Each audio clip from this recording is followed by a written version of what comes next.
Bapak Ibu yang dikasihi Tuhan, Shalom. Selamat hari Minggu. Puji Tuhan, saat ini kita boleh kembali datang ke hadirat-Nya. Mari kita siapkan hati, pikiran, dan seluruh hidup kita untuk memuji dan menyembah Tuhan. Tinggalkan sejenak kesibukan dan beban, arahkan pandangan kepada Yesus, dan bersama-sama kita mulai muliakan nama Tuhan.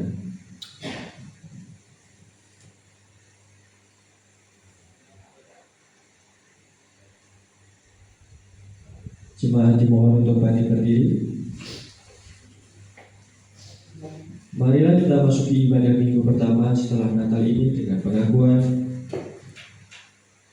penolong kita yang sejati adalah Tuhan yang menciptakan langit, bumi, dan segala isinya, dan yang setia menepati janji keselamatan yang telah dinyatakannya. Amin. Jemaat Tuhan yang dikasihi, setelah kita merayakan Natal, kita diingatkan bahwa kelahiran Kristus bukan hanya sebuah peristiwa, tetapi kasih Allah yang terus nyata dalam hidup kita, setianya menyertai kita dari palungan sampai hari ini. Darahnya telah melayakan hidup kita. Mari dengan hati penuh syukur kita tinggikan nama Tuhan dan memberi baginya segala pujian dan kemuliaan. Kita masuk dalam pujian lebih dalam ku menyembah.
terbuka, kita masuk dalam doa pengakuan dosa, membawa seluruh hidup kita ke hadapan Tuhan.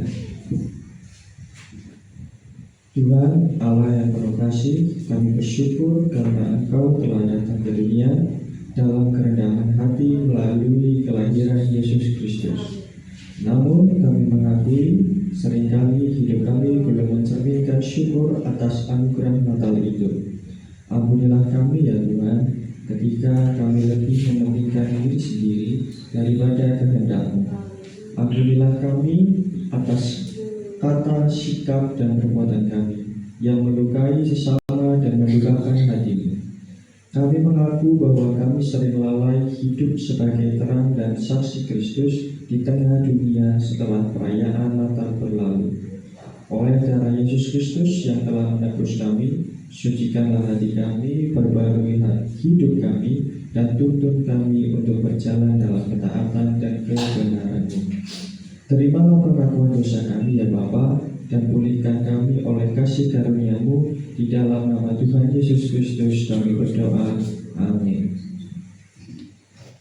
Jemaat dimohon untuk maju berdiri. Bagi setiap kita yang mengaku dosa, Tuhan memberikan pengampunannya, dan dengarkanlah firman Tuhan. Di dalam 1 Yohanes 1 ayat 9. Jika kita mengaku dosa kita, maka Ia adalah setia dan adil, sehingga Ia akan mengampuni segala dosa kita dan menyucikan kita dari segala kejahatan. Demikianlah berita anugerah dari Tuhan.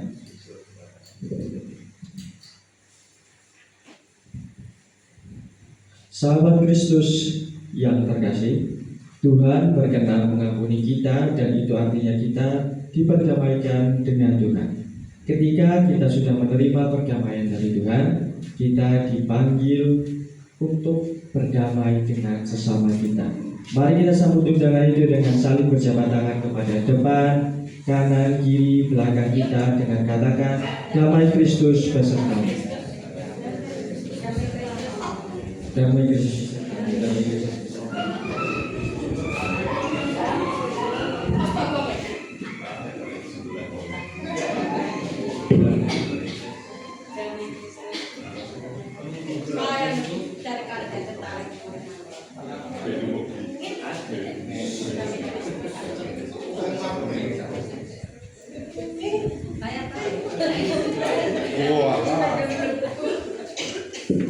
Jemaat Tuhan, anugerah telah kita terima. Sekarang mari kita berdiri dan mengaku dengan iman Yesus adalah jalan kebenaran dan kehidupan. Di dalam namanya ada keselamatan kekal. Mari kita pujikan bersama, Yesus jalan kebenaran.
percaya jejaknya sempurna.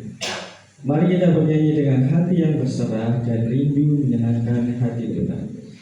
Mari kita sambut kebenaran firman Tuhan dengan satu pujian jejakmu Tuhan.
bersatu di dalam doa.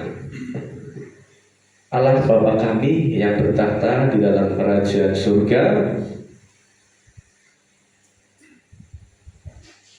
Bapa yang kekal, Bapa yang baik, yang tidak pernah meninggalkan kami, Bapa yang merelakan putranya untuk turun ke dunia di dalam diri Tuhan kami Yesus Kristus, firman Allah yang hidup. Saat ini ya Tuhan, kami telah memuji, mengagungkan nama-Mu. Kiranya puji-pujian kami berkenan, menyukakan dan berbau harum di hadapan-Mu ya Tuhan. Dan saat ini firman Tuhan akan diwartakan. Pesan-pesan setelah Natal masih terus berjalan. Maka urapilah hamba-Mu yang akan menyampaikan dalam firman-Mu ini ya Tuhan, yang penuh dengan keterbatasan, sehingga apa yang disampaikan hanya kehendak-Mu saja. Dan urapi setiap kami yang berada di dalam gedung gereja ini oleh Roh Kudus-Mu, sehingga kami oleh Roh Kudus dimampukan bukan hanya untuk mengerti, tetapi dimampukan untuk melakukannya di dalam kehidupan kami. Ya Tuhan, bersabdalah karena kami siap mendengarnya, hanya di dalam satu nama Tuhan kami, Yesus Kristus, Juru Selamat kami yang telah datang dan kami nantikan kedatangannya. Haleluya, amin. Ya, Bapak Ibu Saudara, Saudari yang dikasihi oleh Tuhan, Shalom. Ya, selamat Natal ya Bapak Ibu Saudara ya. Ada sukacita? Amin ya. Kalau kita kemarin sudah merayakan kelahiran Juru Selamat kita, yaitu Tuhan Yesus Kristus ya. Bapak Ibu Saudara, Saudari yang dikasihi oleh Tuhan, hari ini di minggu pertama sesudah Natal atau minggu setelah Tuhan Yesus, Tuhan kita lahir, marilah kita bersama-sama akan merenungkan kebenaran firman Tuhan yang terambil dari Matius 2 ayat yang ke-13 sampai yang ke-23. Kita akan baca secara bergiliran ya Bapak Ibu Saudara ya. Saya mulai dari ayat 13 ya. Setelah orang Majus itu berangkat, nampaklah malaikat Tuhan kepada Yusuf dalam mimpi dan berkata, "Bangunlah, ambillah anak itu serta ibunya, larilah ke Mesir dan tinggallah di sana sampai aku berfirman kepadamu, karena Herodes akan mencari anak itu untuk membunuh dia." Maka Yusuf pun bangunlah, diambilnya anak itu serta ibunya malam itu juga, lalu menyingkir ke Mesir dan tinggal di sana hingga Herodes mati. Hal itu terjadi supaya genaplah yang difirmankan Tuhan oleh Nabi, "Dari Mesir kupanggil anakku." ketika Herodes tahu bahwa ia telah diperdayakan oleh orang-orang Majus itu, ia sangat marah. Lalu ia menyuruh membunuh semua anak di Betlehem dan sekitarnya, yaitu anak-anak yang berumur 2 tahun ke bawah, sesuai dengan waktu yang dapat diketahuinya dari orang-orang Majus itu. Dengan demikian genaplah firman yang disampaikan oleh Nabi Yeremia. Terdengarlah suara di Rama, tangis dan ratap yang amat sedih. Rahel menangisi anak-anaknya dan ia tidak mau dihibur sebab mereka tidak ada lagi. Ayat 19. Setelah Herodes mati, nampaklah malaikat Tuhan kepada Yusuf dalam mimpi di Mesir, katanya, "Bangunlah, ambillah anak itu serta ibunya dan berangkatlah ke tanah Israel, karena mereka yang hendak membunuh anak itu sudah mati."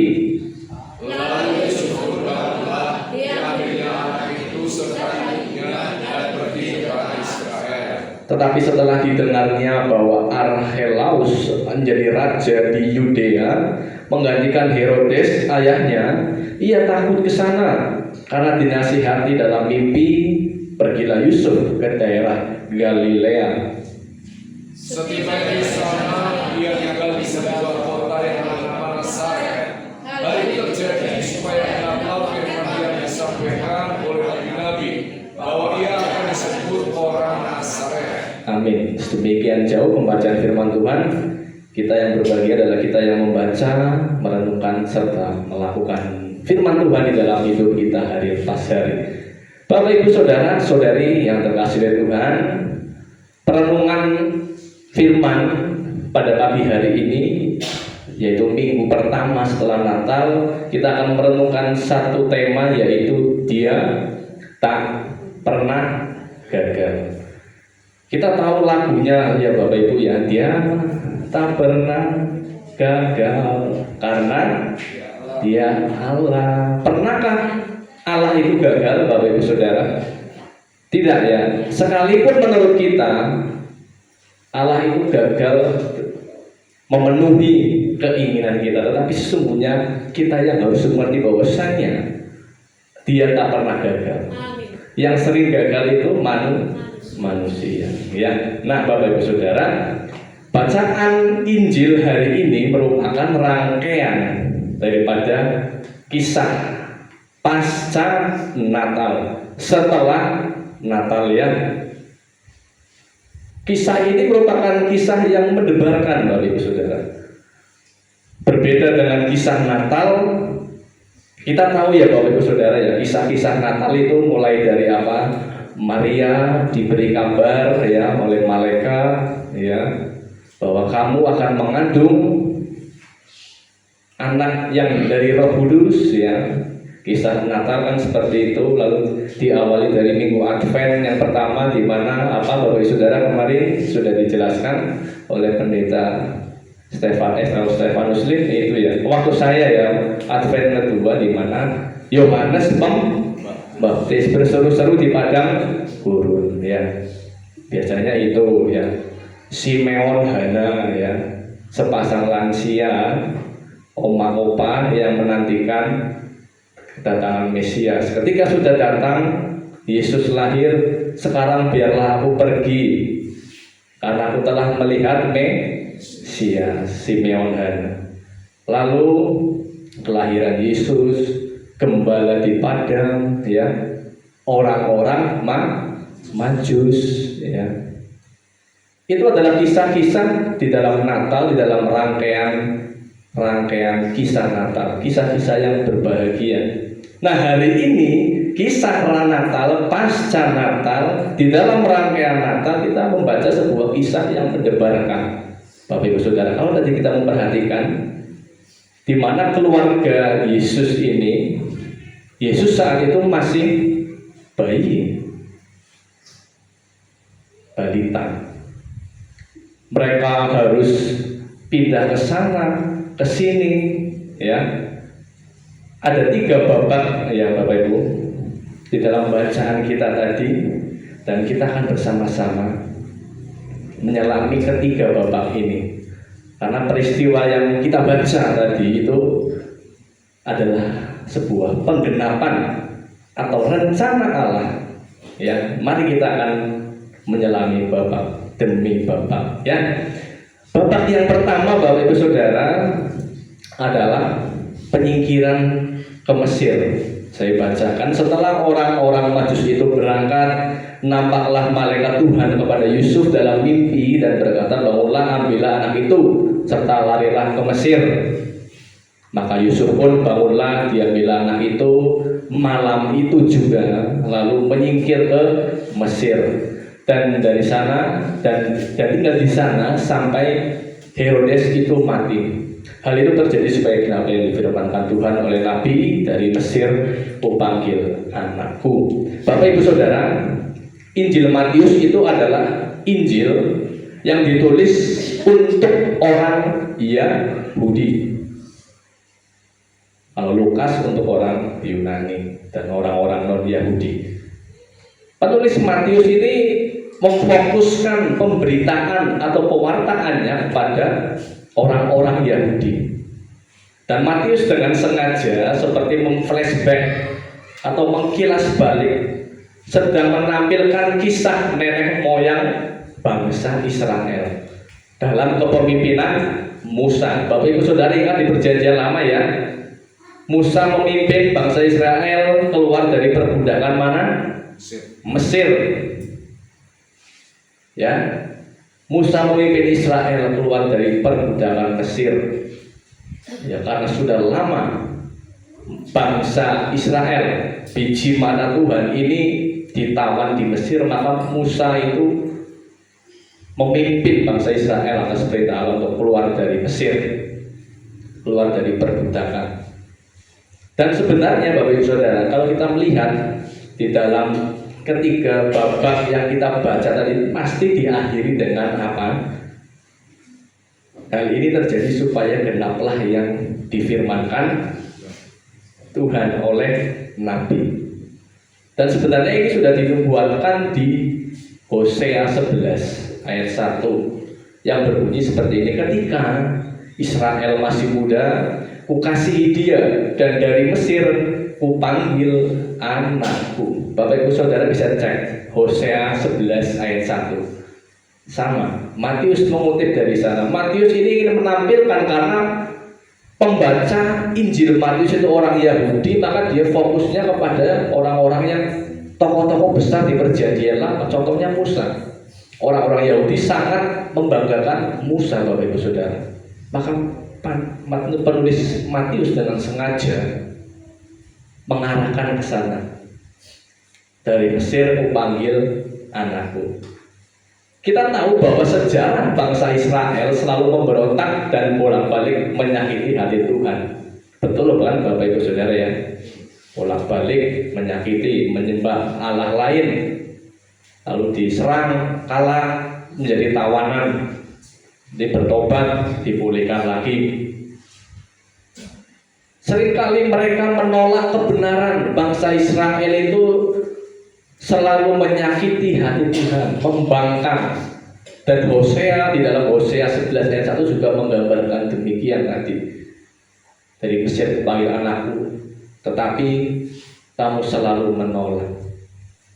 Dan Matius ingin kembali mengingatkan dan menyadarkan, hai umat Israel, saat itu lihatlah Mesias sejati, yaitu juru selamat sejati telah lahir. Mengapa kalian menolak? Bukankah sama Bapak Ibu? Ketika saya membaca, merenungkan ayat ini, memang Tuhan Yesus itu adalah penggenapan daripada nubuatan nabi-nabi di Perjanjian Lama akan datang Mesias. Nah, Matius ini ingin ceritanya supaya umat Yahudi saat itu di zaman Yesus baru lahir itu ingin melihat supaya mereka mengerti, oh ya ini Mesias yang dijanjikan ini. Seperti Musa yang memimpin Israel, bangsa Israel keluar dari perbudakan Mesir. Dan kini Matius ingin menampilkan kepada orang-orang saat itu bahwa ini loh Yesus, dia itu Mesias yang akan membawa kalian keluar dari perbudakan, bukan kembali perbudakan Mesir ya, perbudakan dosa. Matius ingin mengarahkan fokus mereka ke sana. Mengapa kalian menolak? Saudara, kisah Natal itu kisah yang membahagiakan, tetapi setelah Natal kita melihat peristiwa sebuah tragedi yang tragis mendebarkan di mana bayi-bayi dibunuh. Herodes memerintahkan bayi untuk dibunuh. Bayi-bayi umur 2 tahun ke bawah dibunuh. Ahli Taurat pun juga menentangnya, tidak peduli kepada bayi Yesus. Padahal sudah dinubuatkan oleh nabi-nabi. Di dalam kitab Mika dikatakan Bethlehem akan menjadi kota yang lahirnya Sang Juru Selamat. Tetapi para ahli Taurat mereka cuek aja. Bodoh amat lah, kita nggak mau menyembah, kita hanya menyembah Yahweh saja. Dan pemimpin kita adalah Musa, gitu. Ya, Bapak Ibu Saudara, poin pentingnya adalah lihat Yesus itulah yang akan menyelamatkan kita. Amin. Dia lebih hebat dari Musa, dari Abraham yang kalian banggakan orang saat itu. Apa yang kita banggakan saat ini Bapak Ibu Saudara? Harta kita, kepintaran kita, kepemilikan kita, itu semua hanya titipan Tuhan. Jabatan kita itu semua hanya sementara, tapi yang menyelamatkan kita adalah satu. Siapa Bapak Ibu Saudara? Yesus yang telah lahir ke dunia di dalam bayi Natal ya. Yesus dipanggil dari Mesir, ini kan sebuah metafora yang diungkapkan oleh Matius, penggambaran gitu ya. Dan memang Yusuf dan Maria diperintahkan oleh malaikat Allah untuk menyingkir ke Mesir ya. Jadi agak seperti ada paralel ya Bapak Saudara ya. Sama ya seperti ya dulu Musa mengeluarkan, memimpin orang Israel keluar dari Mesir, sekarang Yesus pun ya menyingkir ke Mesir, dipanggil dari Mesir, kupanggil anakku. Bapak Ibu Saudara paham ya? Seperti ada kemiripan, betul? Ya, antara Musa dan Yesus seperti mirip kan? yang memang sudah dinubuatkan oleh nabi-nabi di perjanjian lama. Yesus dipanggil dari Mesir membebaskan seluruh umat manusia, bukan dari penjajahan Romawi nantinya ya kalau kita mengikuti kisah-kisah setelahnya, tetapi dia akan membebaskan manusia dari perbudakan dosa, maut, hukuman kekal. Kita melihat tadi Bapak Ibu Saudara, di setiap akhir ayat kita baca pasti ada perkataan hal itu terjadi supaya genaplah yang difirmankan Tuhan oleh Nabi. Ini artinya apa Bapak Ibu Saudara? Firman Tuhan tidak pernah gagal dan pasti digenapi. Makanya tema hari ini dia tak pernah gagal. Siapapun tak akan pernah bisa menggagalkan rencana Allah. Bahkan pemazmur berkata, para raja bermufakat menggagalkan rencana Allah, tetapi Allah hanya mentertawakan mereka. Tidak ada seorang pun yang dapat menggagalkan rencana Allah. Saudara-saudari yang dikasihi Tuhan, Hosea berkarya pada tahun 760 sampai 722 sebelum Masehi. Artinya SM sebelum Masehi, sebelum kelahiran Yesus. Karena kita tahu kita berada di tahun Masehi, artinya segala sesuatu dihitung sejak kelahiran Kristus ke sana. Nah ini mundur ke sini sebelum Tuhan Yesus menjelma menjadi firman Allah manusia itu. Ditulisnya sebelum Masehi. Sudah dinubuatkan oleh nabi-nabi. Jadi bayangkan ribuan tahun Bapak Ibu Saudara ya. Kalau memang ini bukan rencana Allah, bukan campur tangan Allah, semuanya sudah usang, pasti. Betul Bapak Ibu. Orang kita menyimpan sebuah catatan saja ya, setahun aja pasti sudah lama, mari ngendi kan. Tetapi ini karena rencana Allah, ada campur tangan Allah, maka nubuatan-nubuatan itu terjadi dan pasti terjadi. Amin. Ada rencana Allah. Allah tidak dapat digagalkan. Allah punya rencana yang indah dan tidak bisa digagalkan oleh siapapun. Matius ini ingin menekankan kepada pembacanya dan kepada kita umat Tuhan bahwasanya inilah Yesus yang diutus, yang lahir ke dalam dunia untuk menyelamatkan umat manusia. Babak yang pertama tadi ya. Sekarang babak yang kedua, ketika Herodes tahu bahwa ia telah diperdayakan oleh orang-orang Majus, itu ia sangat marah. Lalu ia menyuruh membunuh semua anak di Bethlehem dan sekitarnya, yaitu anak-anak yang berumur 2 tahun ke bawah, sesuai dengan waktu yang dapat diketahuinya dari orang-orang Majus itu. Dengan demikian genaplah firman yang disampaikan oleh Nabi Yeremia. Terdengar suara di Rama, tangis dan ratap yang amat sedih. Rahel menangisi anak-anaknya dan ia tidak mau dihibur, sebab mereka tidak ada lagi. Saudara-saudari yang dikasihi Tuhan, Herodes adalah Raja Herodes itu raja boneka yang dijadikan oleh pemerintah Romawi untuk menjadi raja yang memimpin wilayah Yudea. Karena kita tahu Yudea adalah jajahan daripada pemerintah Romawi.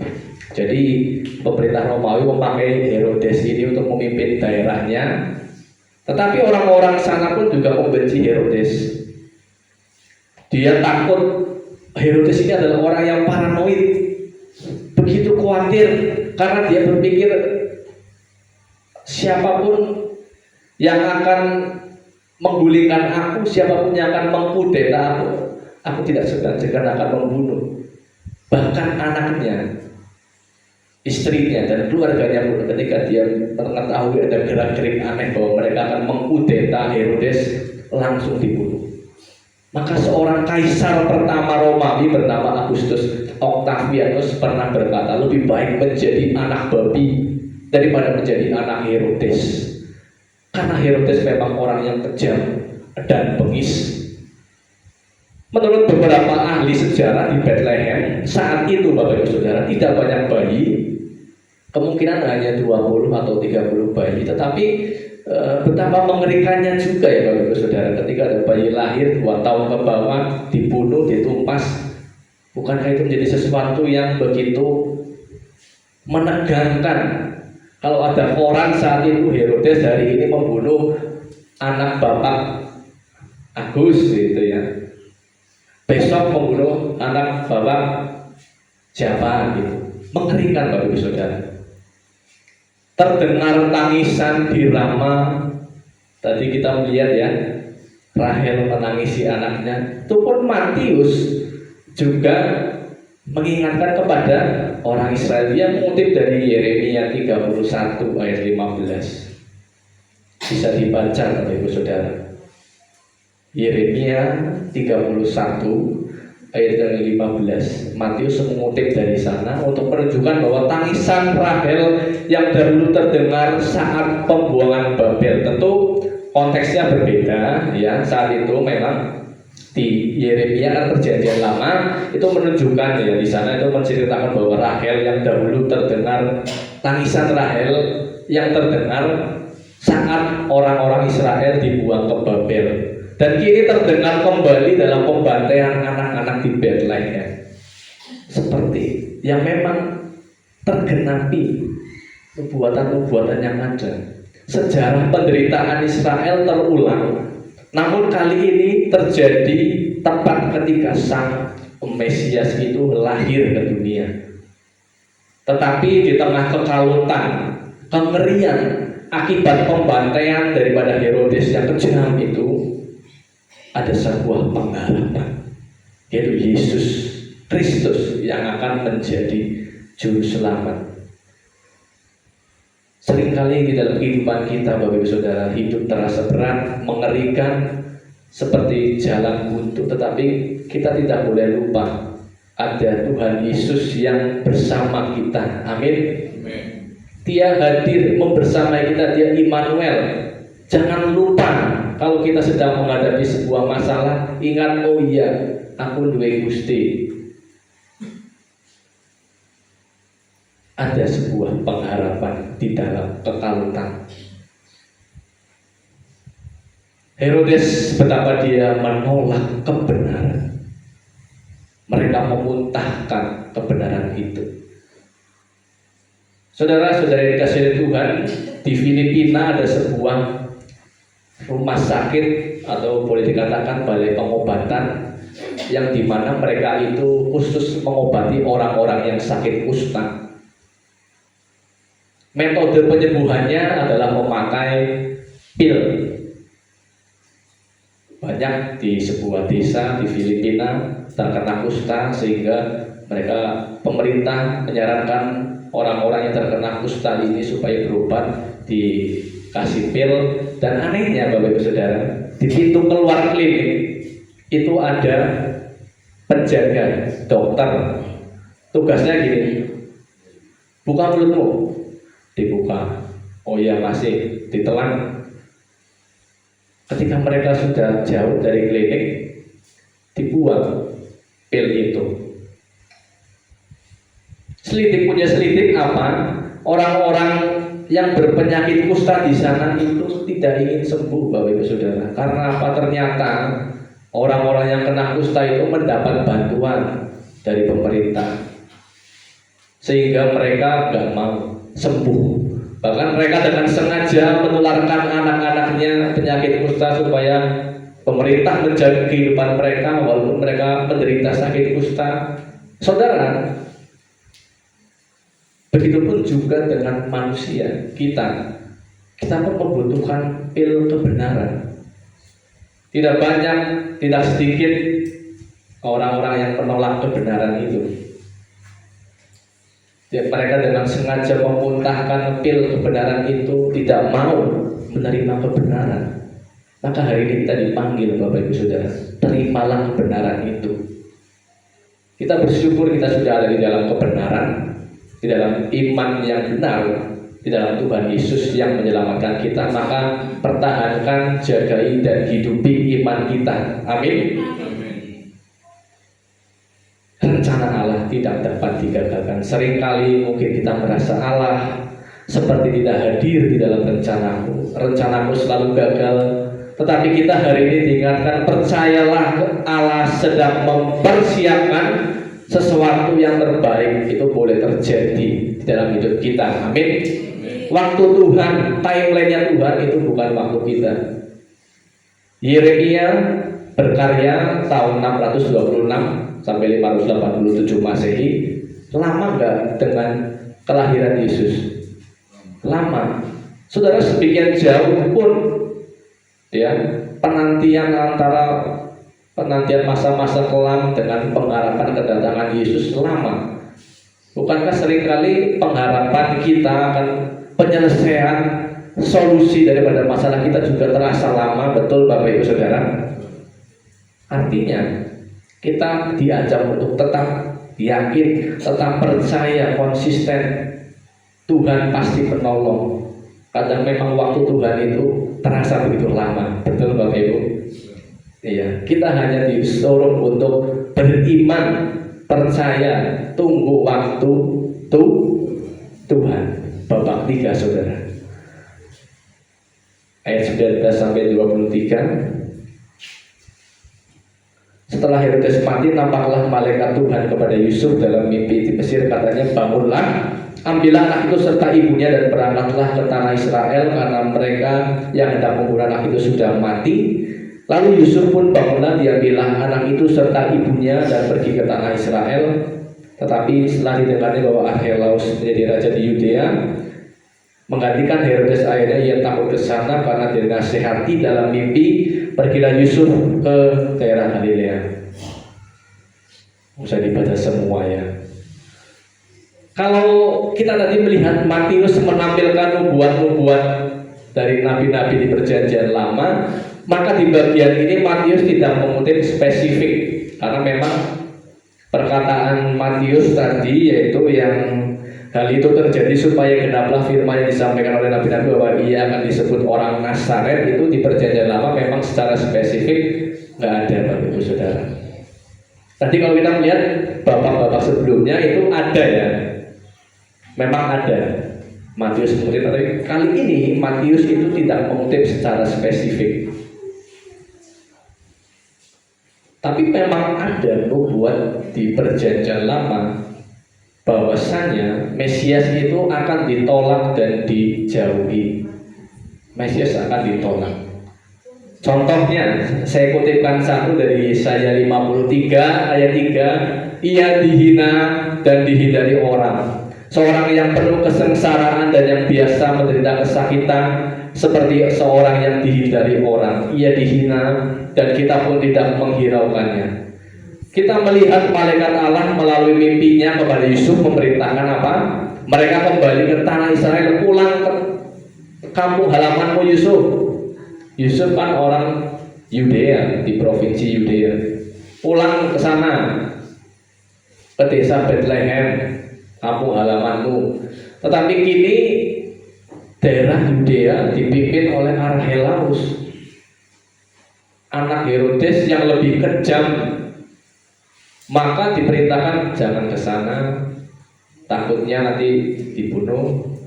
Malaikat Tuhan memerintahkan larilah ke Galilea, tepatnya di desa Nazaret.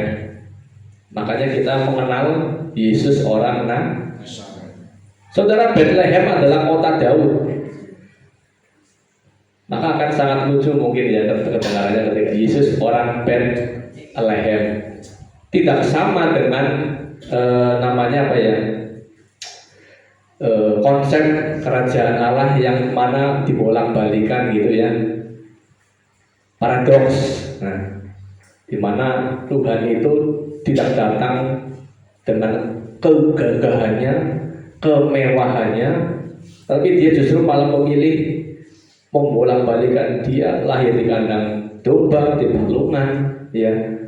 Yang memberi bawa kabar adalah para gembala, orang-orang marginal, orang-orang yang ora kanggo. Itulah kerajaan Allah. Tuhan Yesus memilih jalan seperti itu, kerendah hatian. Maka Yesus adalah orang Nazaret. Karena apa bagi saudara, saat itu Archelaus itu membantai kurang lebih 3.000 orang Yahudi di Bait Allah. Menurut sejarawan Romawi Flavius Josephus, lalu Allah memimpin Yusuf ke Galilea, tepatnya di sebuah kota Nazaret. Ya, saudara-saudara yang dikasihi dari Tuhan, Yudea itu seperti provinsi dan kota-kotanya itu Bethlehem. Tetapi Yusuf lari ke Galilea, itu lain, daerah yang lain, agak jauh dari Yudea, dan dipimpin oleh Herodes Antipas. Nah, Herodes Antipas ini cenderung stabil, nggak bengis Bapak Ibu Saudara. Jadi larilah ke sana, ke sebuah desa Nazaret. Dan ini pun menjadi penggenapan bahwa banyak orang akan meragukan, meremehkan Yesus karena berasal dari Nazaret. Yesus orang Nazaret. Nazaret merupakan sebuah kota marginal yang terpinggirkan. Bahkan Bapak Ibu Saudara, kalau kita mengingat bagaimana di Yohanes 1 ayat 46 berkata apa? Ketika Nathanael bertemu, Filipus bertemu dengan Nathanael berkata, kami telah melihat Mesias dari Nazaret, Yesus orang Nazaret. Dia yang disebut oleh Musa dalam kitab Taurat dan para nabi, yaitu Yesus anak Yusuf dari Nazaret. Lalu Nathanael berkata apa? Mungkinkah sesuatu yang baik datang dari Nazaret? Bukannya itu meragukan kan Bapak Ibu Saudara, betul? Iya, orang meragukan, mana ada sih orang yang baik dari Nazaret? Kok bisa-bisanya kamu ngomong ada Nabi Mesias telah datang dari sana? Justru itulah penggenapan daripada nubuat-nubuat di Perjanjian Lama. Sekali lagi Bapak Ibu Saudara, firman Allah, nubuatan Allah pasti digenapi.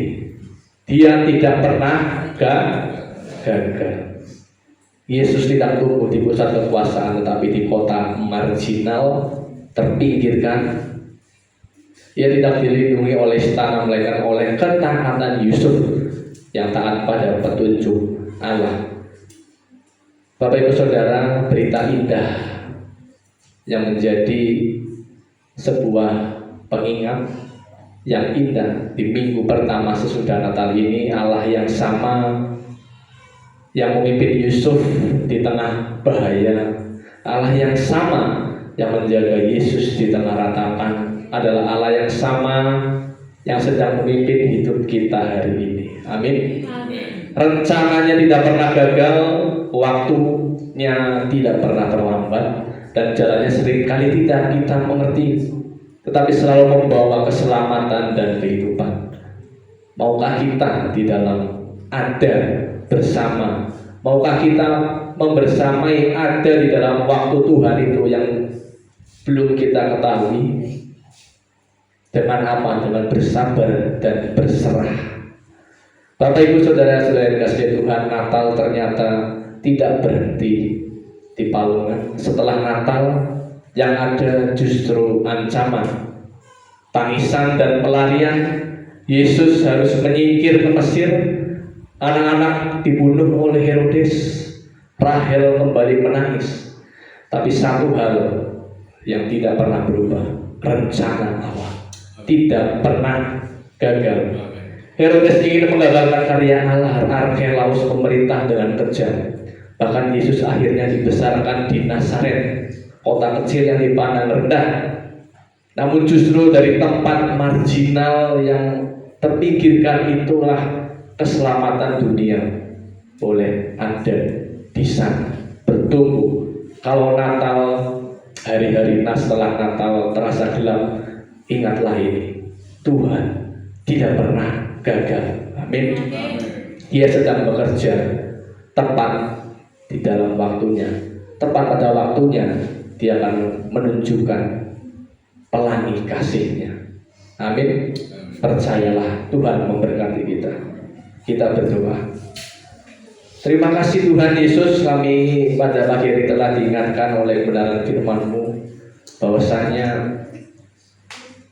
manusia boleh menolak kebenaran, manusia boleh mencoba menggagalkan rencana Allah, tetapi kami yakin, kami tahu dengan pasti, terverifikasi bahwasannya Allah tidak dapat digagalkan oleh siapapun. Rencana Allah adalah rencana yang baik. Rancangan-rancangan yang Allah berikan kepada kami adalah rancangan yang terbaik. Oleh sebab itu ya Tuhan, kami diingatkan pagi ini di minggu pertama setelah Natal bahwasanya Allah tidak pernah gagal. Kami yakin itu dan kami mau berada di dalam karya rencana Allah walaupun waktunya tidak kami ketahui, tetapi kami tetap mau beriman dan mengandalkan Tuhan. Terima kasih ya Tuhan. Di dalam nama Tuhan Yesus kami berdoa mengucap syukur untuk kebenaran firman Tuhan pada pagi hari ini. Amin.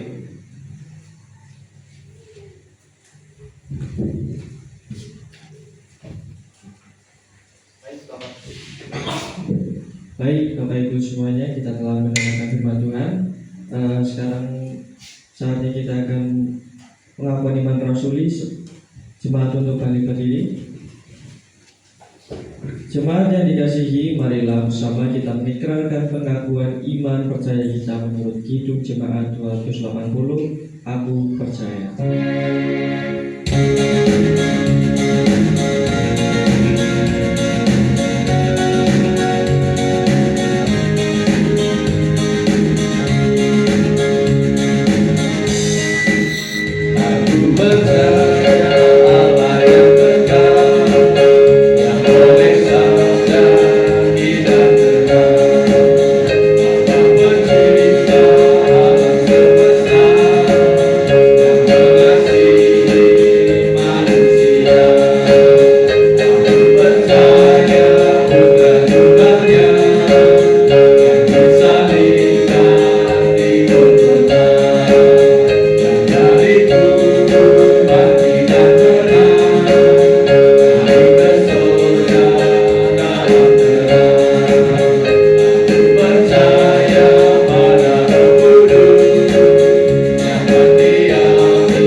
Tiba saatnya kita akan memberikan persembahan syukur kita. Firman Tuhan yang melandasi persembahan hari ini terdapat dalam Roma 12 ayat 1. Karena itu saudara-saudara, demi kemurahan Allah aku menasihatkan kamu supaya kamu mempersembahkan tubuhmu sebagai persembahan yang hidup, yang kudus dan yang berkenan kepada Allah. Itu adalah ibadahmu yang sejati. Kita naikkan pujian untuk iringi persembahan. Bila topan keras melanda hidup.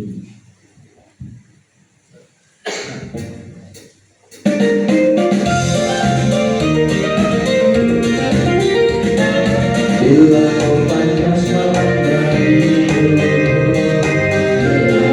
rasa dan lebih rasul, berkatu dan satu-satu hidup.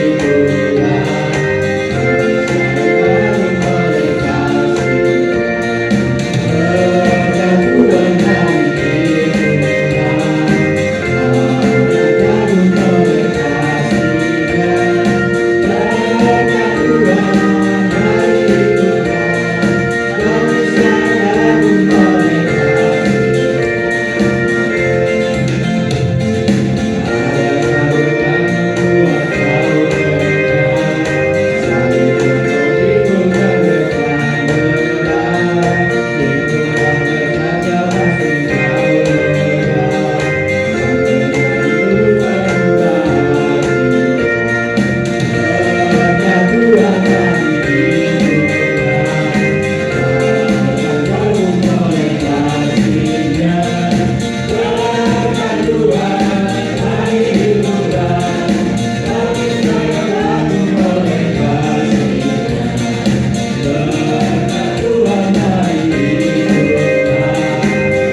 kali kalian sudah mendengar firman-Mu ya Bapa.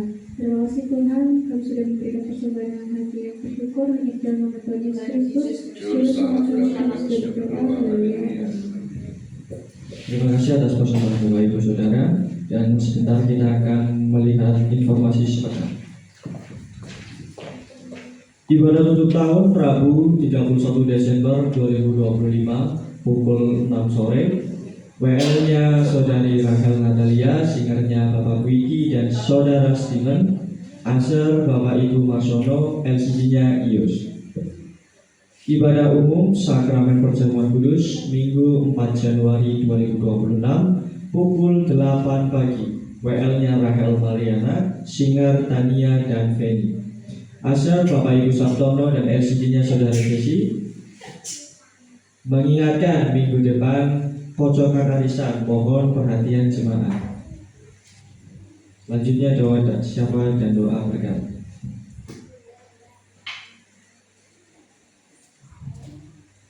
Sebelum doa syafaat dan berkat, saya menginformasikan nanti Bapak Ibu untuk di malam tahun baru ibadah tutup tahun kita akan membawa makanan ya untuk kita makan bersama lah ya, perjamuan kasih di hari Rabunya itu ya, di malam tahun baru ya.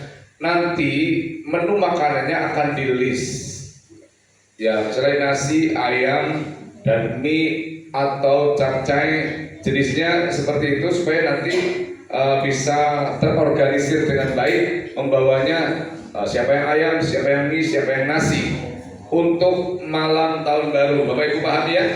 Oke, jadi diumumkan di grup WA. Oke, mari kita berdoa dan bersyafaat sekaligus kita akan menerima doa berkat.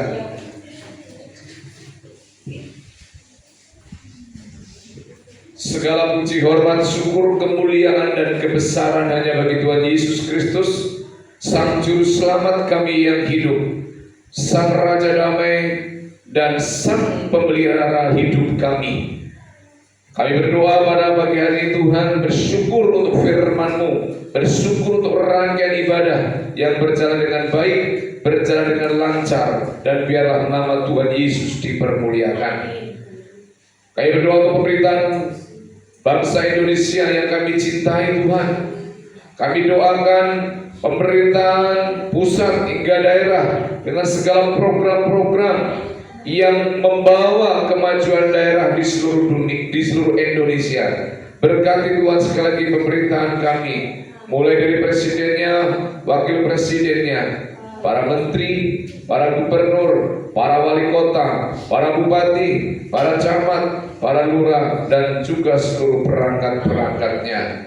Kami doakan Indonesia diberkati Tuhan, Indonesia adil, Indonesia makmur, Indonesia sejahtera, Indonesia diselamatkan Tuhan. Kami juga berdoa Tuhan untuk kota kami tercinta Purbalingga, di mana kami hidup, di mana kami juga berada.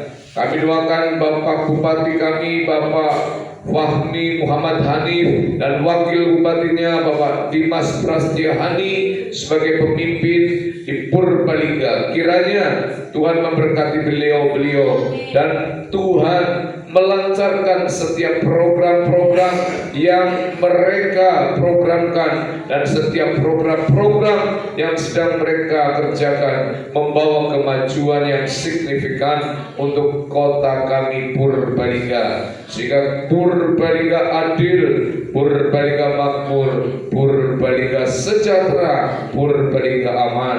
Kami doakan TNI dan Polri, Tuhan kami serahkan TNI dan Polri di bangsa kami Indonesia, supaya mereka adalah sebagai penjaga bangsa, sebagai pelayan-pelayan masyarakat, sebagai abdi-abdi masyarakat. Engkau memberkati beliau-beliau. Terkhusus kami berdoa untuk Bapak Kapolsek Kutasari dengan seluruh anggotanya, seluruh jajaran Koramil Kutasari. Tuhan memberkati Kecamatan Kutasari, Bapak Camat dengan seluruh forkompicamnya. Kiranya Tuhan berkati Bapak polisi yang tiap minggu ditugaskan berjaga-jaga di tempat ini di mana gereja kami beribadah. Tuhan memberkati beliau. Kami juga berdoa ya Tuhan untuk seluruh pergumulan jemaat Tuhan dan keluarga-keluarga jemaat Tuhan yang sakit, Tuhan sembuhkan, yang bergumul dengan ekonomi, dengan keuangan, Tuhan menolong dan memberkati mereka untuk biaya-biaya sekolah mereka, baik TK, SD, SMP, SMA, bahkan yang duduk dalam bangku kuliah. Tuhan memberkati. Kami juga berdoa Tuhan, kiranya rumah tangga jemaat Pelita ini semakin hari semakin harmonis, semakin sejahtera, dan taraf hidup mereka semakin baik, sehingga mereka mengalami kesejahteraan dan kedamaian. Rukunkanlah mereka Tuhan. Kami berdoa supaya rumah tangga jemaat-Mu mereka rukun di dalam berkeluarga, di dalam bersaudara, di dalam berjemaat, di dalam bermasyarakat. Kami tahu ketika kami merukun ada harga yang harus dibayar, yaitu kami menyalibkan ego kami, menyalibkan daging kami, menyalibkan Tuhan setiap keinginan-keinginan kami Tuhan. Oleh sebab itu, mampukanlah kami dengan kuasa-Mu, mampukanlah kami dengan Roh Kudus-Mu. Tanpa Engkau kami tidak bisa, tanpa Engkau kami tidak mampu. Tuhan, kami juga berdoa, lindungi dan sertai sebentar nanti kami jemaat-Mu, tua, muda, anak-anaknya akan berekreasi ke Delas. Minta pertolongan Tuhan, minta perlindungan Tuhan. Biarlah tujuan kami yang baik, berekreasi, diberkati Tuhan, mengalami kesejahteraan, kedamaian, kekompakan dan kerukunan, dan mengalami sukacita bersama-sama dengan keluarga, dengan jemaat, dan kami mengalami betul-betul kebahagiaan yang dari Tuhan. Berkati perjalanan kami, baik yang naik motor maupun yang memakai mobil semua. Kami mohon ditutup, dibungkus dengan kuasa-Mu ya Tuhan. Baik berangkatnya, baik berada di Delasnya, maupun kami nanti pulangnya. Jagai kami dan lindungi kami dengan kuasa-Mu. Terima kasih Tuhan. Biarlah di minggu pertama sudah Natal, ajarlah kami ya Tuhan untuk menjadi pribadi-pribadi yang taat. Ajarlah kami Tuhan untuk taat pada rencana-Mu seperti Yusuf, ya, percaya dan setia melangkah meskipun kami tidak selalu mudah di dalam kami melaksanakan firman-Mu. Tapi Tuhan, biarlah tuntun hidup jemaat-Mu, tuntun hamba-hamba-Mu, tuntun anak-anak-Mu, agar senantiasa berjalan di dalam kehendak-Mu saja. Inilah Tuhan yang menjadi doa kami yang kurang sempurna, yang akan kami sempurnakan dengan doa yang diajarkan oleh Tuhan Yesus, dengan doa Bapa kami yang demikian. Bapa kami yang di surga, dikuduskanlah nama-Mu, datanglah kerajaan-Mu, jadilah kehendak-Mu di bumi seperti di surga. Berikanlah kami pada hari ini makanan kami yang secukupnya, dan ampunilah kami akan kesalahan kami, seperti kami juga mengampuni orang yang bersalah kepada kami. Dan janganlah membawa kami ke dalam pencobaan, tetapi lepaskanlah kami daripada yang jahat. Karena Engkaulah yang mempunyai kerajaan dan kuasa dan kemuliaan sampai selama-lamanya. Amin. Jemaat Tuhan diundang bangkit berdiri. Arahkanlah hatimu, angkatlah kedua tanganmu kepada Tuhan, pulanglah. Kita akan diutus menjadi saksi Kristus, dan terimalah berkat Tuhan pagi hari ini. Kiranya damai sejahtera Allah yang melampaui segala akal manusia memelihara hati dan pikiranmu dalam Kristus Yesus, dan oleh pertolongan Roh Kudus saudara berlimpah-limpah dengan pengharapan. Biarlah di dalam nama Bapa, Putra, dan Roh Kudus kami sudah menerima berkat pada pagi hari ini. Haleluya. Amin.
Tuhan.